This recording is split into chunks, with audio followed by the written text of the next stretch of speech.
আসসালামু আলাইকুম, ওয়েলকাম করছি রিয়াসাত আজিম। ভিন্ন ধর্ম মতাদর্শে যারা শুনছেন সবার প্রতি আন্তরিক কৃতজ্ঞতা। শেষ পর্যন্ত হলো না, রংপুর রাইডার্স পারলো না, আশা জাগিয়েও পারলো না। মাঝখানে দারুণ একটা পার্টনারশিপ, সেই পার্টনারশিপ তরিকে তীরে ফেরাতে পারলো না। বাংলাদেশের এই দলটা টানা দুবার গ্লোবাল সুপার লিগ জিততে জিততে অল্পের জন্য শেষ মুহূর্তে নাটকীয়তায়, কারো কারো দায়িত্বহীনতায় এবং স্বপ্ন পূরণের পথে যে মোমেন্টাম ক্রিয়েট করেছিল সাইফ ইফতেখার জুটি, সেই জুটির ভেঙে যাওয়ায় সেই স্বপ্নটা অপূরণীয় রয়ে গেল।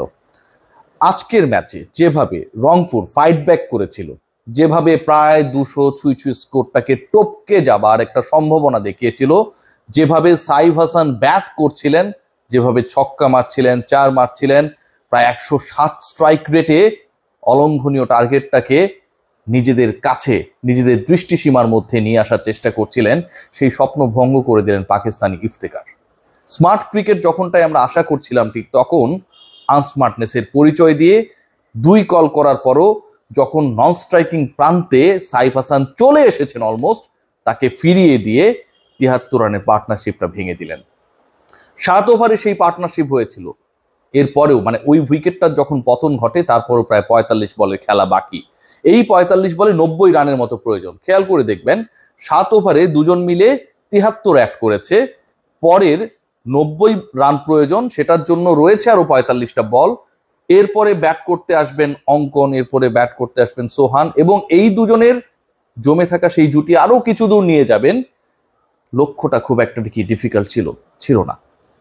মাহিদুল ইসলাম অঙ্কনের 17 বলে 30 রানের ইনিংস, 250 স্ট্রাইক রেটের ইনিংস, 3টা ছক্কা 3টা চারের ইনিংসটা দেখলে একটা ব্যাপার ক্লিয়ার হয়ে যায় যে সাইফ আর ইফতেখারের পার্টনারশিপটা ওইখানটায় যদি বেরসিকের মতো না ভাঙতো, ইফতেখারের দায়িত্বহীনতার মাধ্যমে যদি এই জুটিটা নষ্ট না হতো, তাহলে বাংলাদেশের এই প্রতিনিধি নিশ্চয়ই লক্ষ্যের কাছাকাছি বা লক্ষ্যটা টপকেও যেতে পারত।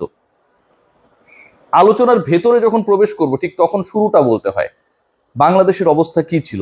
বাংলাদেশের প্রতিনিধি রংপুর রাইডার্স, তাই বাংলাদেশই বলছি। 29 রানে 3 উইকেট নেই। সৌম্য সরকার আরো একবার ব্যর্থতা। এরপর কাইল মায়ার্স, যিনি প্রত্যেকটা ম্যাচেই অবদান রেখেছেন, ফাইনালের মেগা মঞ্চে তিনি পারলেন না ইব্রাহিম জাতরান। 29 রানে 3 উইকেট যখন নেই, যখন পাওয়ার প্লেতে এলো 32, যখন প্রথম 10 ওভার শেষে স্কোরটা 65, সেখান থেকেই সংগ্রামটা শুরু করেন সাইফ হাসান। সেই সাইফ হাসান ইফতেখারের সাথে 43 রানসের পার্টনারশিপ করেন। 27 বলে তিনি যে ইনিংসটা খেলেন, সেই ইনিংসের স্ট্রাইক রেট 160। যত সময় করাচ্ছিল, সাইফ যেন বিধ্বংসী রূপে আবির্ভূত হচ্ছিলেন।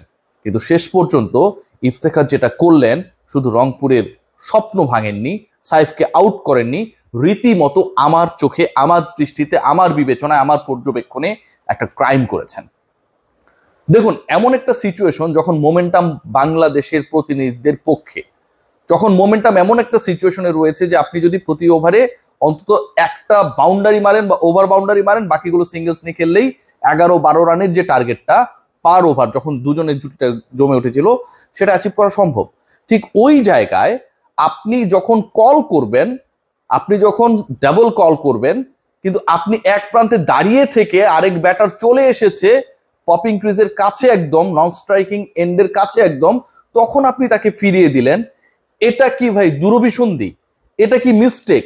এটা কি দায়িত্বহীনতা? নাকি এটার মধ্যে অন্য কিছু রয়েছে?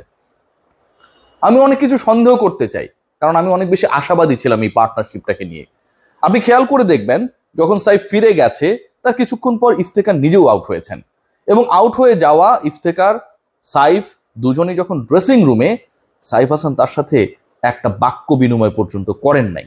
পরবর্তীতে হয়তো যারা ম্যানেজমেন্টে রয়েছেন তাদের মধ্যস্থতায় পরিবেশ ঠান্ডা হয়েছে, কিন্তু করেন নাই। খেয়াল করে দেখবেন, মাহিদুল ইসলাম অঙ্কন যেভাবে খেলেছিলেন, এই দুজনের একজন যদি টিকে থাকতেন, তাহলে কিন্তু বাংলাদেশের প্রতিনিধিরা সেই লক্ষ্য অ্যাচিভ করতেই পারত। 250 স্ট্রাইক রেটে ব্যাট করছেন, ছক্কা মারছেন, চার মারছেন, 3টা ছক্কা 3টা চার। তার মানে কি প্রতিপক্ষ বোলাররা 17 বলের যে ইনিংসটা অঙ্কন খেলেছিলেন, সেই 17 বলের মধ্যে অন্তত 6 বার ডিপলি পানিশড হয়েছে। সেই সুযোগটা ছিল।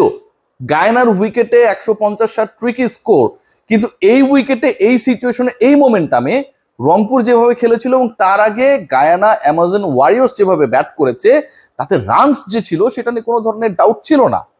যেমনটা আমার কোনো ধরনের ডাউট নেই কাপড় ধোয়ার সলিউশন হিসেবে চাকা অল ইন ওয়ানের উপর, যার স্মার্ট এনজাইম আর কালার গার্ড ফর্মুলা আপনার কাপড়কে করবে দারুণ পরিষ্কার মাত্র 75 টাকায়। সো যেই ডিসকাশনটায় ছিলাম, ইফতেখার তিনি ক্যাচ মিস করেছেন, তার জন্য শেফার্ড আরো মোটামুটি 10 থেকে 15 রান অ্যাড হয়েছে গায়নার ইনিংসে। যে স্কোরটা 185-80-র মধ্যে থাকতে পারতো, সেই স্কোর গিয়ে ঠেকেছে প্রায় 200 ছুঁই ছুঁই। তিনি মোমেন্টাম নষ্ট করেছেন, রান আউট করিয়েছেন, সাইফকে রান আউট করার পর নিজের টিকে থাকতে পারেন নাই। কতগুলো ঘটনা এই একজন পাকিস্তানি ক্রিকেটার ঘটিয়েছেন, কতগুলো ঘটনা তার জন্য ঘটেছে। এই ঘটনাগুলো যদি না ঘটতো, অন্তত একটা যদি না ঘটতো, তাহলেই তো রংপুর অন্যরকম একটা ইতিহাস লিখতেই পারত। পুরো গায়ানার গ্যালারিতে সমর্থকদের ঢল এবং তাদের পুরো সাপোর্টটা হচ্ছে স্বাগতিক দলের উপর। গ্যালারিতে যে দর্শকরা এসেছেন, মাঠে যেই দলটা খেলছে দারুণ শক্তিশালী একটা দল, তারা 200-র কাছাকাছি স্কোর করবে এটা অনেকটাই অনুধাবন করাই যায়।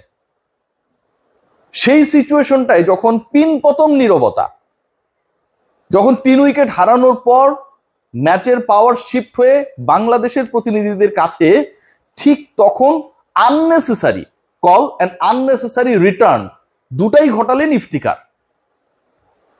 কোনো ব্যাখ্যা হয় না, যেমনটা ব্যাখ্যা হয় না সৌম্য সরকারদের পারফরম্যান্সের। সৌম্য সরকারের কাছ থেকে অন্তত এই টুর্নামেন্টে গেলবার আপনারা জানেন যে ম্যান অফ দ্য ফাইনাল ছিলেন, সিরিজের সেরা রান স্কোরার ছিলেন এবং রংপুরকে শিরোপা জেতাতে একটা বিগ রোল প্লে করেছিলেন সৌম্য সরকার। এবার যেন তার ছায়া।